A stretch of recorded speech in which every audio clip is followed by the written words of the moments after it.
My name is Aiko Fukushima, and you're listening to Monday Morning Critic podcast. I want to talk about, mom is a piano teacher, dad has worked at Yamaha. I mean, I almost feel like you had no choice but to grow up as a musician, right? You have sort of. It's like you're in this. And how do you know that? I'm surprised that you know this. My secret, but I try to do my homework, Aiko. I try. That's very really hard. Amazing. Thank you so much. Thank you so much. So were they like super supportive? Did they? I don't want to say force, right? Because I feel like in another world where a child who has parents that are like coaches or athletes, they're almost made to do this sport. Did you feel like if you said no to music, they would have been okay with it? Maybe not. I didn't know what else to do, sort of, almost. Right. And the city that I grew up has a headquarter of Yamaha and the piano maker Kawai and the Suzuki, which makes a bunch of small instruments. Right. So it was very musical.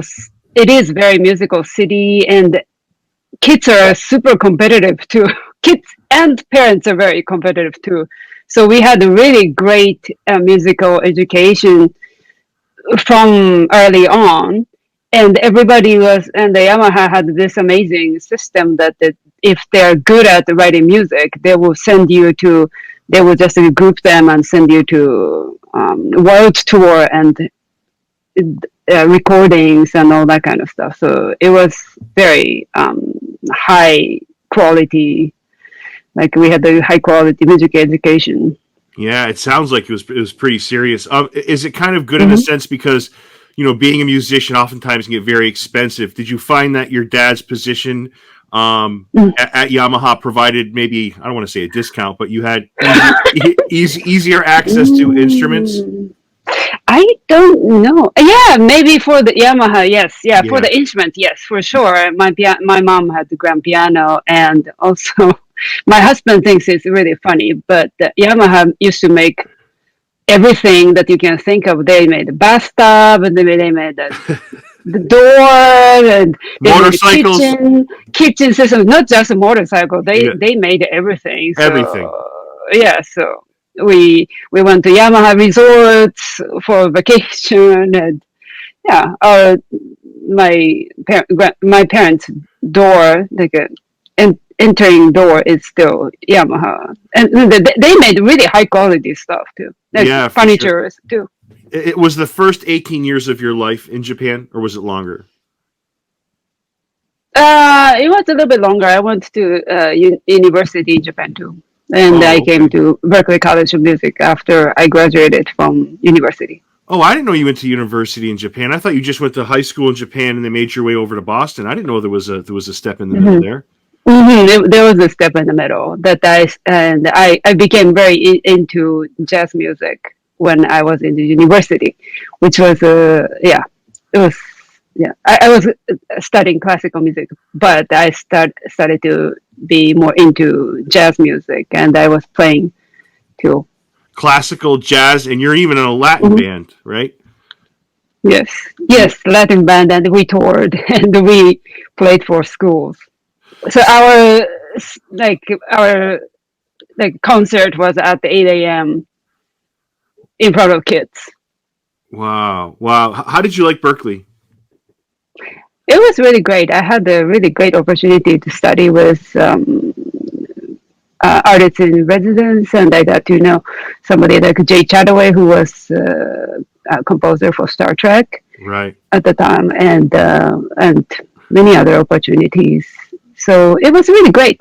I got to compose for orchestra, like a jazz orchestra, and I conducted the orchestra at school, and that was really a big opportunity for me. And I recorded the music to go to Henry Mancini Institute, which doesn't exist anymore, but that was a really great opportunity so that I got into Henry Mancini Institute as one of the composers. Yeah, when it comes to training, I feel like you've done everything you can do. Like, there's no other. I feel like there's no other. I mean, we're always learning, right? But I feel like your training is huge. When you came over from Japan, any homesickness? Did you miss home at all? No, I didn't have time to miss home because I couldn't really understand what was going on in the class because my English was so limited and I recorded everything. And the only thing that I could think of is that, oh, do I have homework for next week? Because I couldn't catch what was going on. So I just, that was the only thing that I had to make sure to ask some people around me. But I somehow got through the school by studying a lot, and I really didn't have time to miss home because I had a lot to do. So it Right. was really hard to catch up. Yeah. Do you think if your major was something different, say you went to another school, say if you went to a law Mm-hmm. school, do you think the language barrier, because music is universal, right? Mm-hmm. It's like math. Yeah, It's like that's true. math, right? That's true. You know, Mm-hmm. so do you feel like if it was the language barrier would have gotten in your way? Mm-hmm. Because I feel like that is so tough to go to another country, to be in Yeah, another that's true. place, you know, Mm-hmm. and to have to almost conquer that obstacle in addition to Mm-hmm. what you're doing in the classroom. That has to be Mm-hmm. so tough, Aiko, doing that, conquering that Mm-hmm. language barrier. Did you find yourself Mm-hmm. frustrated on a lot of occasions? Yes, but you're right that the music really helped because I could play jazz and I was playing piano. So I was jamming with those people that I didn't really know, but I could play. I was pretty okay with as an improviser, Right. so I could just join the jam session, and they'll be like, "Oh, cool, cool," like those kids like 18 years old or something. I Yeah, was a yeah. little older than them, but they kind of accepted me and respected me because I could play and I could jam with them. So that was really, I really found that music was could be the language that you can communicate with other people, which was surprising to me and very interesting and fascinating to me. That's awesome. How did you come to learn to learn the language? Because that is very difficult. How did you do it? Mm. Was it research? Was it watching television? Was it? I mean, people have all sorts of ways they learn the language. How did you learn? By just making mistakes. Yeah, yeah. Like anything else, like anything, Yes. like music too, right? I mean, that's how you Yeah, that's become. true. You know, It is. um, yeah. I mean, that is just phenomenal. Were your parents proud of you when they saw what you've done? You came to the States. Your parents had to be super proud of what you accomplished, right? Just going to Berkeley. Yeah, they are proud of me, and but all the Asian parents, like especially mom, and they're like, oh, we could do more, you could do more, sort of. Yeah, So the idea that settling is never okay. Like there's always another level that you can get to. right. Hmm. Right. Yeah. Yeah. Hmm. What does your husband think of your career and what you do? Is he blown away by it? He's good. No, he's also a composer, so we help each Oh, other and we encourage each other, and we criticize each other, and so it's really good that we work in the same field, so that we understand the we understand what it takes to do this work because it can be really hard, especially around the deadlines. So yes, my husband is pretty established film composer as well. yeah, yeah. Did you find it's harder? It's hard for a female in this world Mm-hmm. of. I mean, there's not. I've had many composers on the show. Mm-hmm. There are not a lot of female. I mean, maybe there are, and they haven't Mm-hmm. had the opportunity. Mm-hmm. Do you feel like that's a difficult position to be in? Do you feel like it's a uphill battle at times? Yes, um, I think that because there are more male composers, Hmm. that it will be hard for the clients or people, producers, directors to trust that the women can do things like any other kind of job that we have, and also that doing the film composing or um, writing music for film or TV, it's like a really kind of hard with the timeline and everything, and also a lot of money too. So it's hard to gain the trust. That's Right. the yeah. So that's the only thing. And but this right now is really great for the female composers to rise up, and there are more female composers who are doing bigger jobs. So it's a really great time for female composers to be working right now. Who's a composer? It doesn't have to be female. Who's a composer? Because I think your strength is piano. You have a lot of strengths, but obviously piano is big for you. When I think of piano, I always think of Thomas Newman. I don't know why. Yes. I mean, there's nothing that man can't do on a piano. Who's a composer outside of your husband that you admire? That I worked for Laura Cartman as an assistant for a short while, and I really admired her as very unique kind of. She has unique voice, and she is very strong and also very funny, and she has the humor, and she's really super talented, and her knowledge in music is really, really big, and I really admire her and respect her as a composer. Let's talk about your work, right? Speaking of unique and different, Samurai Rabbit, what a wonderful score that is. Thank you. Yeah, 10-episode series. Netflix has, for those listening or watching, it has Teenage Mutant Ninja Turtle roots. It's got, it's a really fun show that really get lost. I love it. So let me ask you, again, speaking with many composers, I get the impression, you don't have to agree or disagree, that scoring TV versus like scoring a movie or scoring a documentary is so much work. I mean, they're all a lot of work, but TV, right? 10 episodes, that's a lot of music that you have to pump in there, you know? Yeah. So I feel like, and I was talking to a composer the other day where he was like, there's sometimes people want me to put music in the place of dialogue, and it's like, now I'm pumping out twice as much as I should have been. So just talk about that, Aiko, just the idea of composing for television and the difficulties that, I mean, obviously the opportunity is wonderful, but the work itself, how difficult that can be. It can be really hard because of the schedule.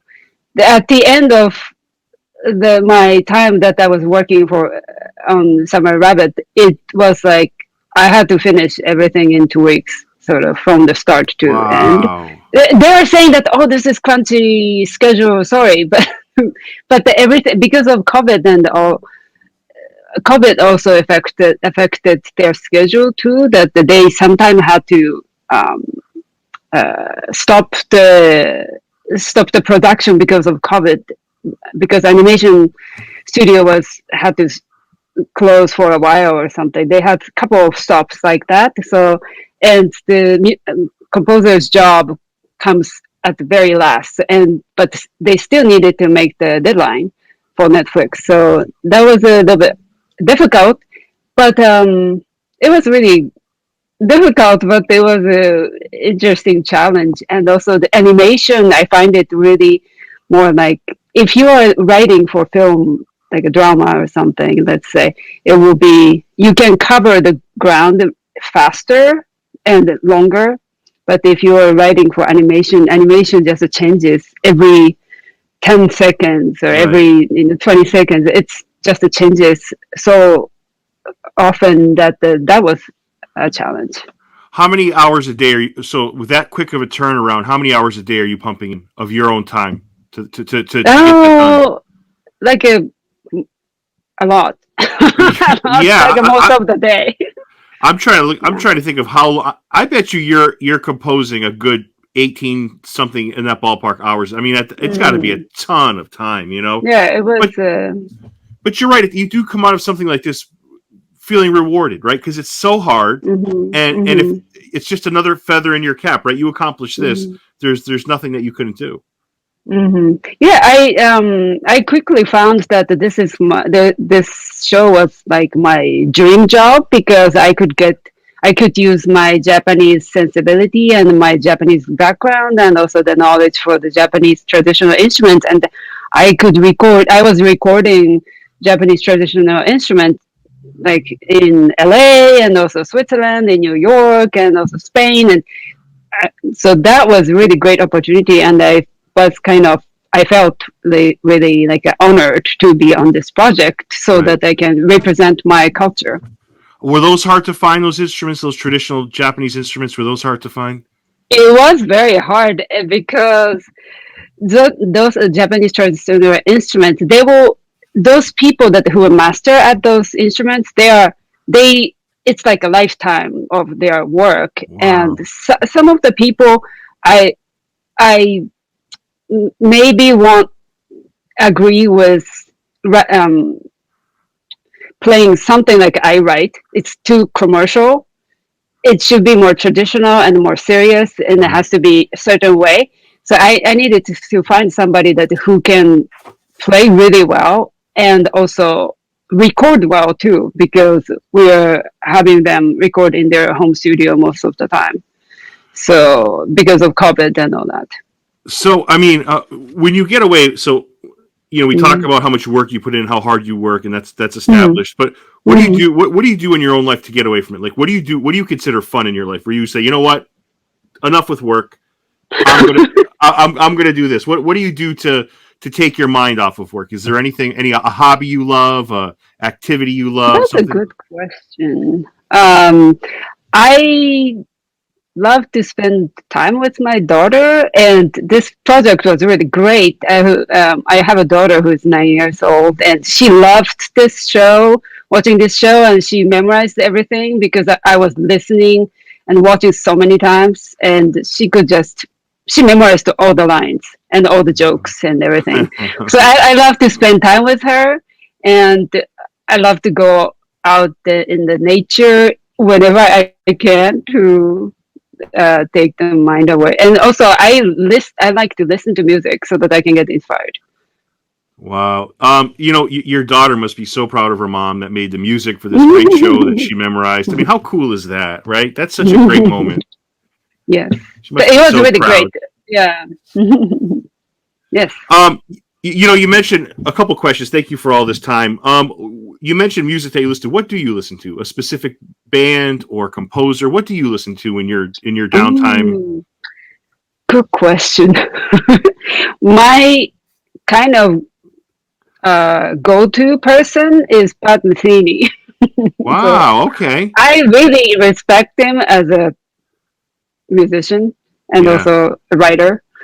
And I still like, and I love jazz, and also I love classical music. I like to listen to Tchaikovsky. Is my rock star as a classical composer. Tchaikovsky and Rachmaninoff, they are like and Ravel, they are the masters, and I really love to listen to their music and get inspired.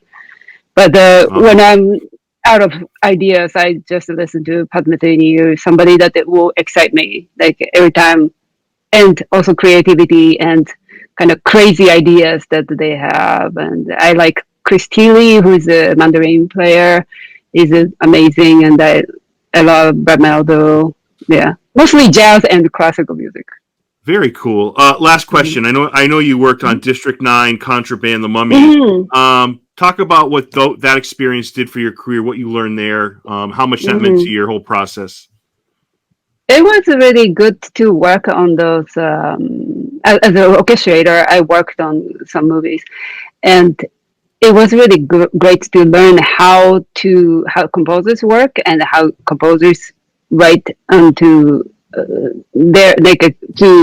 learn their craft and how they emphasize the scene, emphasize the story. I learned a lot from that experience working as an orchestrator. Yeah, very cool. What is around the corner for you? Is there anything you could throw out there? Any future projects you have going on? Is there stuff that you can't say? What's around the corner for you? I think I will be doing some short film for Disney and also some Christmas movies as you do. Nice. So and I'm doing some independent project right now. Oh, very cool. Right you're so talented. I'm so excited for what's around the corner for you. Thank you, Derek. Big fan, Aiko, and thank you so much for coming on the podcast today. Thank you, Derek. I really appreciate it. I will look forward to listening to your more of your podcast. Oh, thank you for that. And nothing but health and happiness for you and your family. And you too. Take care. Thanks, Derek.